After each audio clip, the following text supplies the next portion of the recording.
নাহিদ ইসলামের আজকের একটা কথা আমার পছন্দ হয়েছে দর্শক। তার কথাকে কেন্দ্র করে সমকালের যে শিরোনাম, গণহত্যায় উস্কানিদাতা কবি সাংবাদিক পরিচয়ে কেউ রেহাই পাবেন না, বিচারের আওতায় আনা হবে। ঠিক, কবি সাহিত্যিক যারা, তারা তো নিজের হাতে তো শুট করেনি, উস্কানি তো দেওয়া হয়েছে। শেখ হাসিনার গণহত্যায় উস্কানি দেওয়া হয়নি? হয়েছে তো। শেখ হাসিনার নানান কর্মকাণ্ডে, সেখানে যে গণভবনে যে কি বলা হয়েছে?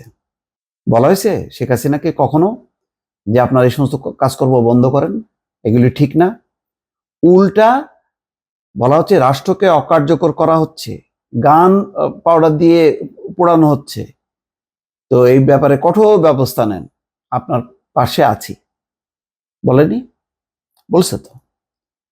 সাংবাদিকরা আপনার পাশে আছে, সাংবাদিকরা বলছে। কবিরা সুন্দর সুন্দর করে কবিতা গেয়ে গেয়ে শেখ হাসিনাকে উৎসাহ দেয়নি? তো শেখ হাসিনা হচ্ছে মূল লিডার, কিং লিডার। তো তার এই নির্দেশ সে আরো বলিয়ান হয়েছে। সে মনে করছে, ও আমার পাশে তো কবি সাহিত্যিক সাংবাদিক সব আছে, তো সমস্যা কোথায়?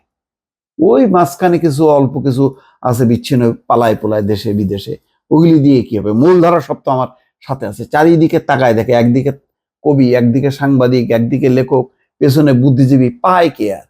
সমানে কচুকাটা করছে। তো আজকে ভালো, এই জন্য আমার এই কথাটা পছন্দ হয়েছে। ভাই, আমার কথা হলো, যদি আমিও এর মধ্যে থাকি, আমারও বিচার করা হোক। জবাবদিহির বাইরে থাকবে এই যুগের পর যুগ, কিছুই করা যাবে না তাদেরকে, না, এটা কেন হবে? সাংবাদিকরাও এই সোসাইটির অংশ। রাজনীতিবিদদের যদি বিচার হয়, তাহলে সাংবাদিকদের হবে না কেন? আমি এই কথার সাথে একমত। খবর হলো এই, কবি সাংবাদিক ও সাংস্কৃতিক ব্যক্তিত্ব যারা ফ্যাসিবাদে জড়িত ছিলেন কিংবা গণহত্যা উস্কানি দিয়েছেন, তাদের অবশ্যই বিচারের আওতায় নিয়ে আসা হবে বলে জানিয়েছেন তথ্য ও সম্প্রচার উপদেষ্টা নাহিদ ইসলাম। আসাদুজ্জামান নূরের হেলমেট পরাটা দেখে আমার কষ্ট লাগছিল প্রথম দিকে। আমি প্রথমে বললাম যে কি দরকার, বয়স্ক মানুষ হয়ে গেছে, বাকের ভাই কত জনপ্রিয় ছিল তার, ওমা। পরে দেখি যে খবর বেরোলো কি, তার নির্বাচনী এলাকায় তার উপরে, তার গাড়ির উপরে হামলা করছে এই অভিযোগে 4 থেকে 5 জন নাই করে দিছে।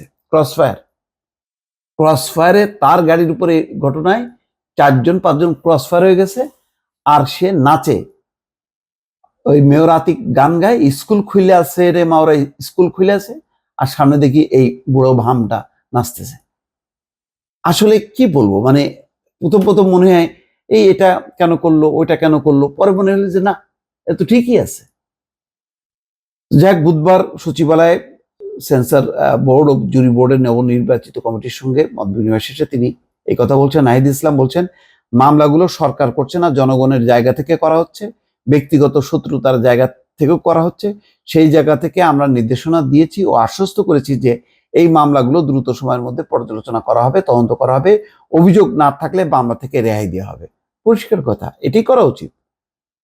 পাশাপাশি এটাও বলেছি, কেবল সাংবাদিক সাংস্কৃতিক ব্যক্তি ও কবি পরিচয় কেউ রেহাই পাবেন না। যারা ফ্যাসিবাদের সঙ্গে জড়িত ছিলেন, বৈধতা উৎপাদনে কাজ করেছেন, লেখনীয় মতামতের মাধ্যমে জনমত তৈরি করেছেন, গণহত্যার পক্ষে কাজ করেছেন, উস্কানি দিয়েছেন, তাদের অবশ্যই বিচারের আওতায় আনা হবে।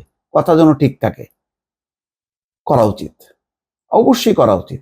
এমন দৃষ্টান্তমূলক শাস্তি দেওয়া উচিত যাতে সাংবাদিক লেখকরা কোনোদিনও কোনো ফ্যাসিবাদকে সমর্থন না করে, অন্যায়কে অন্যায় বলা। কই, আমি তো কোন একটা ঘটনা আমার চোখে পড়লে এই ইউনূস সরকারের সময় আমি তো ঠিকই ধরতেছি, এটা কেন হলো, ওইটা কেন হলো, প্রশ্ন করতেছি। ভাই, দালালি করতে হবে কেন? ভালো কাজের ভালো বলতে হবে, খারাপ কাজের অবশ্যই সেটা সামনে নিয়ে সমালোচনা করতে হবে। এটাই হচ্ছে সাংবাদিক লেখকদের কাজ। সেই কাজ কি ছিল? কিছু দালাল গোছের কিছু বানাইছে মোসাহেব। ঠিক বলছে, আমি নাহিদ ইসলামের মানে কথা সমর্থন করলাম। ভালো থাকবেন, আল্লাহ হাফেজ।